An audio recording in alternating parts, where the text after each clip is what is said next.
আমার কাছে প্রায়শই একটি প্রবলেম নিয়ে পেশেন্টরা আসেন। পেশেন্টের প্রবলেম কি?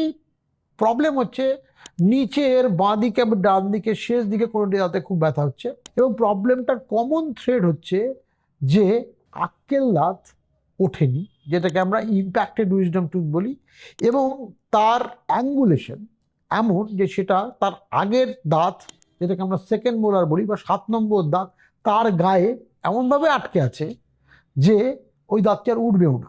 কিন্তু প্রবলেমটা এখানেই শেষ নয়। প্রবলেমটা হচ্ছে যে এই দাঁতটি এই 7 এবং 8-এর মাঝখানে কনস্ট্যান্টলি খাবার জমে বা বিভিন্ন রকম বায়োফিল্ম জমে, যেখানে পেশেন্ট প্রায় পরিষ্কার করতে পারে না বললেই চলে। সেক্ষেত্রে এই 8 নম্বর দাঁত নিজে তো খারাপ হয়েছেই, ও 7 নম্বর দাঁতটারও ডিস্টাল রুট বা পেছনের দিকের রুটটি বা কোনো কোনো সময় করোনাল স্ট্রাকচারের পেছন দিকটায় একটা ক্যাভিটি তৈরি করে 70কেও খারাপ করে দিয়েছে। সেক্ষেত্রে আমাদের যেটা করতে হয়, সার্জারির মাধ্যমে 8 নম্বর দাঁতকে তুলতে হয় এবং 7 নম্বর দাঁতকে রুট ক্যানাল ট্রিটমেন্ট করে তারপর উপর একটা ক্রাউন দিয়ে সেভ করতে হয়। এই ভিডিওটার বলার উদ্দেশ্য এই, আপনি যদি রুটিন চেক আপে যান, আমার একটা আগের ভিডিওতে 2-2-1 ফর্মুলা বলেছিলাম, যেখানে বছরে একবার রুটিন চেক আপে আপনি যাবেন।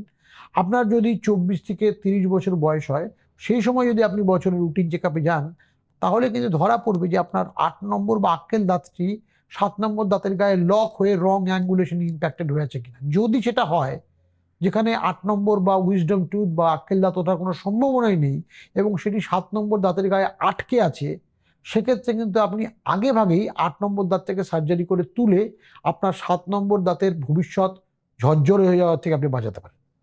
অতএব সেক্ষেত্রে আপনার ট্রিটমেন্ট কস্ট এবং ট্রিটমেন্টের হ্যাপা অর্ধেক হয়ে যাবে।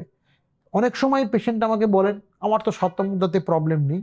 আমি আপনাদের বলতে পারি হলপ করে 10টি কেসের মধ্যে 8টি কেসেই এই 8 নম্বর দাঁত, যেটি কোনদিন বেরোবে না, 7 নম্বরটিকে নষ্ট করে। মানে আমি আপনাদের বলতে চাইছি, একটি খারাপ বকে যাওয়া ছেলের সঙ্গে একটি ভালো ছেলে মিশলে অধিকাংশ সময় ভালো ছেলেটির খারাপ হয়ে যাওয়ার চান্স আছে। অতএব মনে রাখবেন, যদি আপনার 8 নম্বর দাঁত বা উইজডম টুথ বা আক্কেল দাঁত এরকম 7 নম্বর দাঁতের গায়ে লক হয়ে থাকে এবং যেটা বেরোনোর কোনো সম্ভাবনা নেই বললেই চলে, সেক্ষেত্রে আপনি রুটিনলি একটি এক্স রে করিয়ে, যাকে আমরা অর্থোপ্যান্টোমোগ্রাম বা ওপিজি বলি, আপনি 8 নম্বর দাঁতটাকে বিদায় করতে পারেন। সেক্ষেত্রে আপনার 7 নম্বর ভালো দাঁত, যেটা চিবিয়ে খাওয়ার দাঁত, সেটায় ভবিষ্যতে রুট ক্যানাল ট্রিটমেন্ট বা আরও ঝামেলাযুক্ত প্রসিজিওর, এমনকি এক্সট্রাকশন পর্যন্ত হওয়ার হাত থেকে আপনি রক্ষা করতে পারবেন।